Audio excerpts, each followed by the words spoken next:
Comment interpréter la décontraction d'Alain Perrin à 1 heure du coup d'envoi? 6 joueurs n'ont remporté qu'un seul de leurs 9 derniers matchs et pourtant, l'entraîneur sochalien semble avoir des certitudes.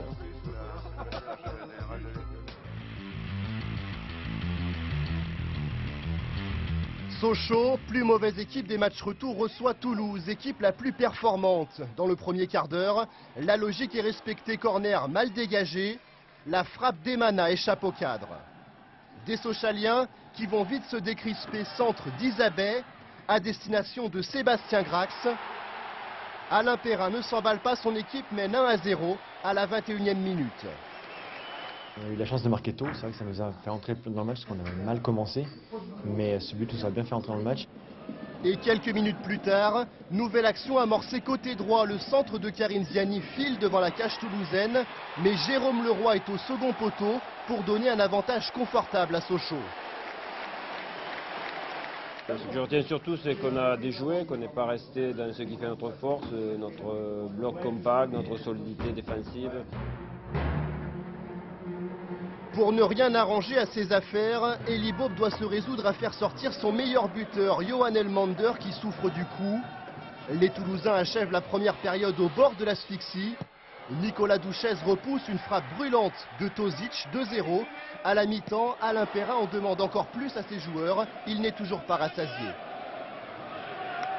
On a obsédé d'un score de 2-0, c'était fragile parce qu'il fallait essayer de continuer à bien resserrer un petit peu notre jeu, continuer à se procurer des occasions justement pour tuer le match. Et les Sochaliens vont le faire rapidement. 10 minutes après la reprise, l'intenable Michael Isabet délivre sa deuxième passe décisive à Sébastien Grax. Toujours pas de quoi faire sauter Alain Perrin au plafond. 3-0 pour Sochaux. Michael Isabet qui m'a mis au second poteau. J'arrive à bien la contrôler et derrière à marquer. C'est mon premier doublé en Ligue 1, donc ça me fait encore plus plaisir. Grax buteur et Isabet passeur, comme un échange de bons procédés. Les rôles s'inversent quelques instants plus tard, action d'école. Isabet en est à l'origine et à la conclusion. Les Sochaliens ont inscrit leurs 4 buts sur des débordements côté droit.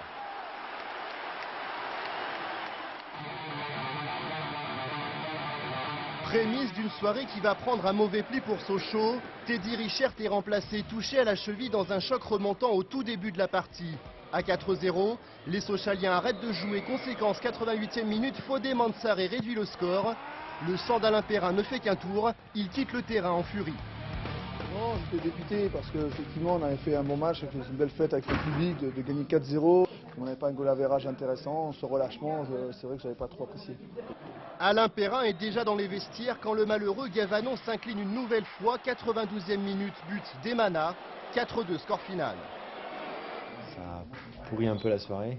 La vérité, c'est vrai que ces 3 points de prise, c'était un match super important. On est content d'avoir pris ces 3 points, mais ces 2 buts viennent ternir un petit peu la performance. La pression retombée, une demi-heure après le coup de sifflet final, Alain Perrin regagne son bureau en compagnie d'Eli Bope. Après chaque match, il convie l'entraîneur adverse, un petit coup à boire et quelques amuse-bouches à avaler. Après 4 buts, il peut bien nous offrir à manger et à boire, hein. C'est le minimum. L'occasion de se souhaiter le meilleur pour la suite. On est un peu rivaux un peu en ce moment. Au niveau du classement, si je souhaite quelque chose de bien, c'est moi qui ne l'aurai pas. Non, moi je souhaite à Sochaux de gagner la Coupe de France et Que ça, on laissera de nous laisser une porte ouverte pour le championnat.